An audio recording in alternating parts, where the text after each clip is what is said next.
My life was a fire that was slowly turning into ashes.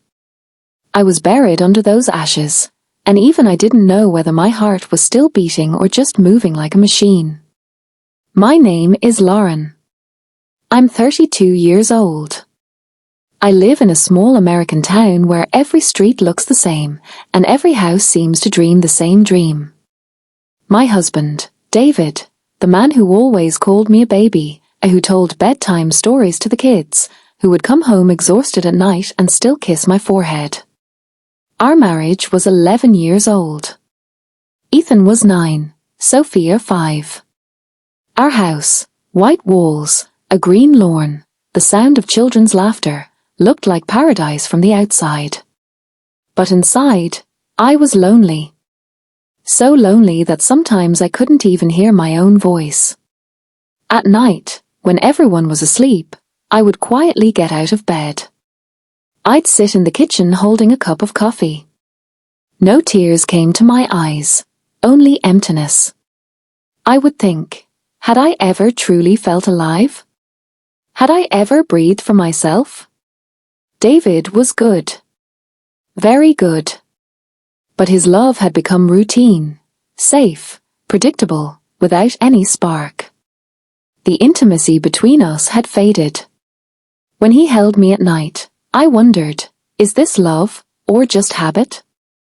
I rested my head on his chest, but my heart whispered, make me feel alive.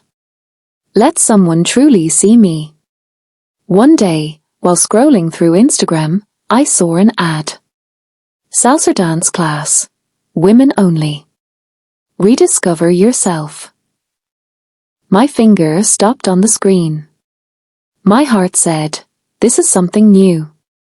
Maybe this will bring me back. I told David. He smiled, happiness in his eyes.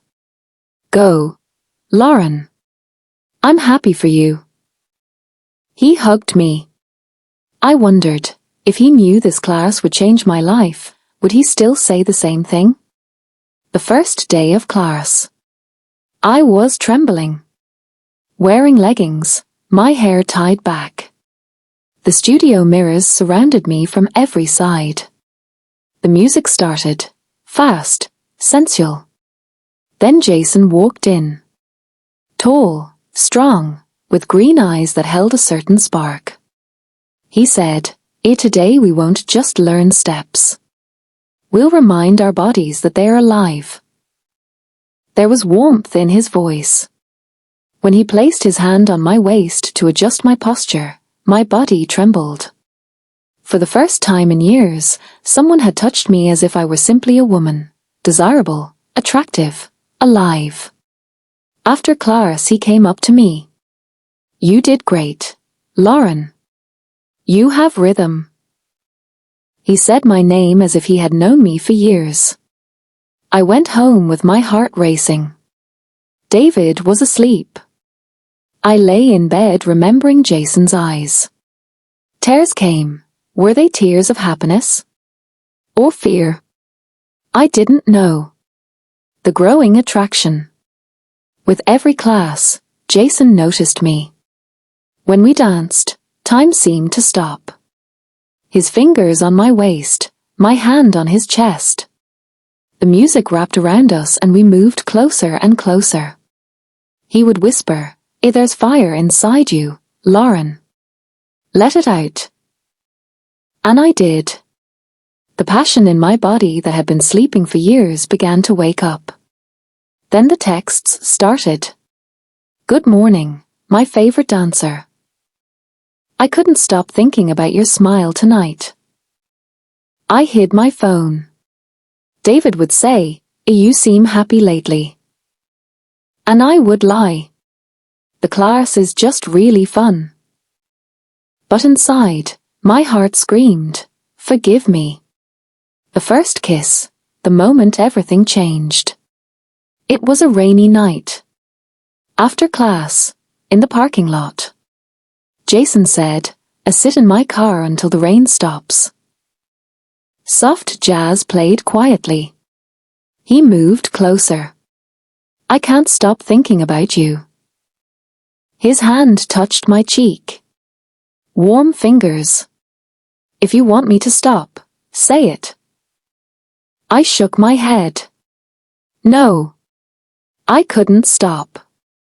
His lips touched mine, softly at first, then deeper. I responded. For the first time in years, someone kissed me as if I were the most precious thing in the world. His hand in my hair, our breath becoming one. When we pulled apart, tears were running down my face. This is wrong, Jason. I have children. I have a husband. He looked at me and said softly, "But you feel alive, don't you?" Yes. More alive than I had in years. When boundaries began to break. 3 days later, after class. The studio was empty. The mirrors reflected us from every angle. Jason pulled me gently against the wall. A kiss on my neck. His hands exploring. My body felt like it was on fire. We held each other, breathless. "You're perfect," he whispered. I started crying. This is killing me. I love David. He held me close. Then why do you keep coming back? Because you make me feel alive. The night everything fell apart. One night, David checked my phone. He saw the texts. Last night was everything. I need you, Lauren. I saw him cry for the first time. How long? He asked. Who is he? I fell to my knees and told him everything. Through tears. I was numb, David. He made me feel alive. But I love you. David stayed silent for a long time. Then he said quietly, I can't lose you. He spent the whole night outside. I cried in bed, listening to the breathing of our children and thinking, I have destroyed everything. A new beginning. The next day we talked. 4 hours. We cried. We went to a counselor. The therapist said, this isn't about Jason. It's about the space that had grown between you. So we started working on our marriage again. Honest conversations. Date nights. One evening David said, I want to see you again, Lauren. Really see you. We joined a couple's salsa class together. When we danced, I saw that same spark in his eyes that I had seen years ago. I blocked Jason. Messages came from him.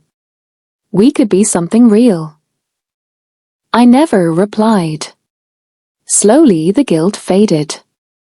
The intimacy between David and me returned. Real, passionate. We tried new things. Took trips. Laughed again. We rediscovered each other. Today when I look in the mirror, it's the same face. But my eyes are different. There's light in them.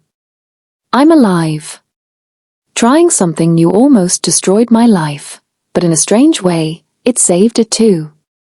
Jason was a mirror. He showed me that my heart could still beat.